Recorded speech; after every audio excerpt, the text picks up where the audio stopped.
Hello bachon, let's read this question. The question says ECG depicts the depolarization and repolarization processes during a cardiac cycle.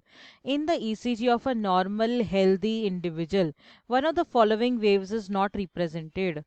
Options है depolarization of atria, repolarization of atria, depolarization of ventricles and repolarization of ventricles. चलिए देखते हैं इसका correct answer क्या है। सबसे पहले हम लिख लेंगे हमारा की पॉइंट। ठीक है, की पॉइंट है यहाँ पे बात की जा रही ईसीजी की, यानी कि जो हार्ट में जितनी बार हमारा हार्ट पंप होता है तो उसमें क्या क्या चेंजेस हो रही है। ठीक है, कौन सा ventricle is getting press and then the blood is moving, so वो सब समझने के लिए। ओके, जैसे सपोज एक प्रॉपर इंसान का हार्ट है। ठीक है, अब उसके एक वेंट्रिकल में प्रॉब्लम हो चुकी है। ठीक है, तो क्या होगा, मुझे कैसे पता लगेगा कि उसके लेफ्ट वेंट्रिकल में ही प्रॉब्लम है, राइट वेंट्रिकल में प्रॉब्लम है। So for that what we do is we check the ECG.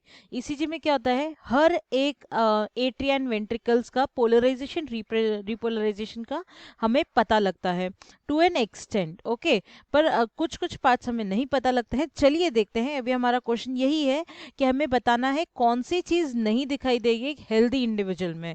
चलिए देखते हैं। सबसे पहले हम लोग बना लेंगे एक ईसीजी, एक हेल्दी पर्सन की ईसीजी। तो with starting there is a like wave up like this. Okay, then we have a normal plain line, it is like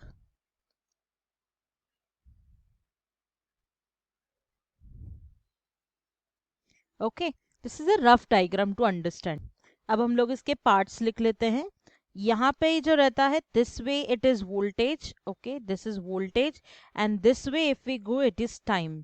ठीक है, तो यहाँ पे ये है मेरा पी वेव। अब पी वेव क्या करता है, डीपोलराइजेशन को हम लोग डी से रिप्रेजेंट करेंगे एंड आर मतलब रिपोलराइजेशन, एंड एट्रिया मतलब ए एंड वेंट्रिकल मतलब वी। ठीक है, तो यहाँ पे अगर पी वेव की बात की जाए तो P wave is responsible for depolarization of atria. D of A मतलब डीपोलराइजेशन ऑफ एट्रिया। फिर हम लोग बात करते हैं क्यू वेव की यहाँ पे।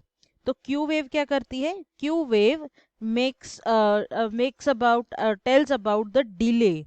Okay, delay of AV node, मतलब ये जो एवी नोड को टाइम लगा ना पूरा फिल होने में, वो बता रही है। फिर आता है आर वेव। ठीक है, अब आर वेव क्या बताती है, ये पूरा हमारा जो क्यू आर एस कॉम्प्लेक्स रहता है ना, एक्चुअली जो पी टू आर इंटरवल है वो हम लोग को डिले बता रहा है। ठीक है, अभी क्यू आर एस तीनों का हम लोग मिला के यहाँ पे हमारा एस आता है।